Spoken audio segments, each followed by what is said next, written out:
শেখ হাসিনার বয়ান তৈরি করে, স্বাধীনতার চেতনা টেতনা এসব বলে বয়ান তৈরি করে আমাদের সত্যিকারের ইতিহাস, আমাদের গণতন্ত্রের জন্য দীর্ঘদিনের সংগ্রাম আন্দোলন এবং আমাদের স্বাধীনতার যে প্রকৃত ইতিহাস, সেই ইতিহাসকে ঢেকে দিতে চেয়েছিল শেখ হাসিনা দুঃশাসনের ভয়ঙ্কর ছায়া দিয়ে। কিন্তু সেটাকে দূরীভূত করেছে 7ই নভেম্বরের চেতনায়। আবার আমরা 5ই আগস্ট পেয়েছি। এই জাতীয়তাবাদী ছাত্র দল তার অনবদ্য ভূমিকার মধ্যে দিয়ে, অনেক সাথী বন্ধুর আত্মদানের মধ্যে দিয়ে এবং আরো সাধারণ ছাত্রছাত্রীরা তারা রাস্তায় নেমে এসে পতন ঘটিয়ে দিল এত দুর্বিষহ এক দানব পৈশাচিক নাৎসিবাদে। তাকে সেই তার প্রভুরাও তাকে রক্ষা করতে পারলো না, তাকে পালিয়ে যেতে হলো। যাই হোক, আমি আর বক্তব্য বাড়াবো না। আপনাদের আজকের এই আলোকচিত্র প্রদর্শনীর আপনারা যে আয়োজন করেছেন, এই আয়োজনের আমি আপনাদের সকলকে ধন্যবাদ শুভেচ্ছা জানিয়ে আমি শুভ উদ্বোধন ঘোষণা করছি। যারা আলো ফোটানোর চেষ্টা করেছেন সেই সকল নেতৃবৃন্দ স্টেজে এবং সামনে বসে আছেন, আমি তাদের প্রতি কৃতজ্ঞতা না জানিয়ে পারছি না। বন্ধুরা আমার, আজকে যে স্মৃতিকে, যে অম্লান স্মৃতিকে, যে অবিস্মরণীয় স্মৃতিকে ধারণ করে আলোকচিত্র প্রদর্শনী করছেন, এটা কোনো নিছক আলোকচিত্র প্রদর্শনী নয়, এটা যেন ইতিহাসের প্রদর্শনী, এটা যেন ঐতিহাসিক মুহূর্তগুলোর জীবন্ত প্রদর্শনী।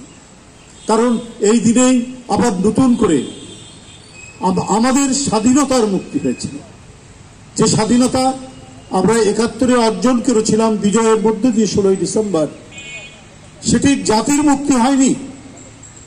সেখানে মুক্তি হয়েছিল আওয়ামী লীগের, সেখানে মুক্তি হয়েছিল যুবলীগ ছাত্রলীগের, কিন্তু জাতির মুক্তি হয়নি। জাতির মুক্তি হয়েছিল এই 7ই নভেম্বরে।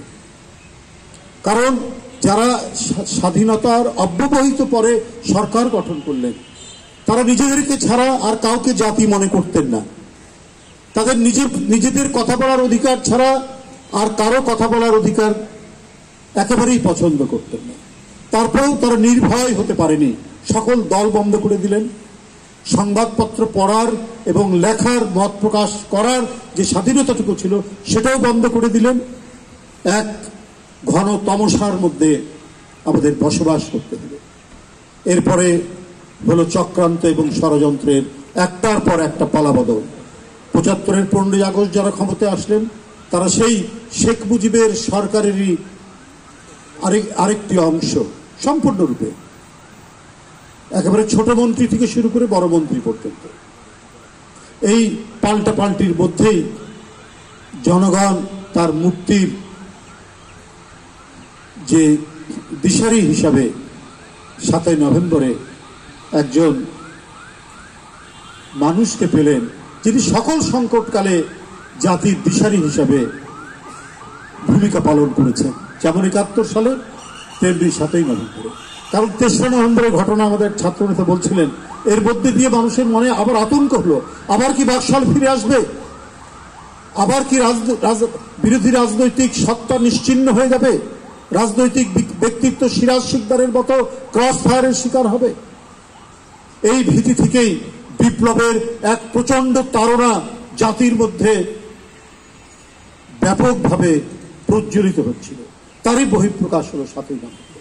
আমি আগেই বলেছি, এই দিন বাংলাদেশি জাতির মুক্তি ঘটল, আমাদের স্বাধীনতার মুক্তি ঘটল, আমাদের কথা বলার স্বাধীনতার মুক্তি ঘটল, আমাদের সংবাদপত্র পড়ার মুক্তি ঘটল এই দিন। শুধু তাই নয়, আমাদের আত্মপরিচয় নিয়েও একটা সংকট ছিল। 72 সালে যারা ক্ষমতায় নিলেন, সেখানেও তারা সংকট তৈরি করেছেন। তারা যে জাতীয়তার কথা বললেন, এটা একটা বিতর্কিত একটা জাতীয়তা, একটা আঞ্চলিক পরিধিতে এই বিষয়টা হতে পারে, গণ্য হতে পারে। কিন্তু যে জাতীয়তার মধ্যে ভূখণ্ডের প্রতিনিধিত্ব নেই, যে জাতীয়তার মধ্যে আমার একটি আলাদা স্বতন্ত্র সত্তা, আমার পতাকার প্রতিনিধিত্ব নেই, সেটা তো একটা জাতীয়তা হতে পারে না। সেটাও নিরসন করলেন জিয়াউর রহমান। বাংলাদেশি জাতীয়তাবাদ এই নামটির মধ্যে দিয়ে আমার ভূগোল, আমার মাটি, আমার পানি, আমার বৃক্ষ, আমার পাখি সবকিছু প্রতিনিধিত্ব করলো। কারণ এই শব্দটি বলার সাথে সাথে আমি আমার আত্মপরিচয়কে সুন্দরভাবে গোটা বিশ্বের কাছে উদ্ভাসিত করতে পারি। অর্থাৎ আমাদের আত্মপরিচয়ের সংকটকে নিরসন করলেন শহীদ রাষ্ট্রপতি জিয়াউর রহমান। এরপরে বহুদলীয় গণতন্ত্র, এরপরে গণতন্ত্রের পথ চলা, সবকিছু নিশ্চিত হলো যে মানুষটির মধ্যে দিয়ে, তিনি শহীদ রাষ্ট্রপতি জিয়াউর রহমান। তাই 7ই নভেম্বরের বিপ্লবের তাৎপর্য অপরিসীম।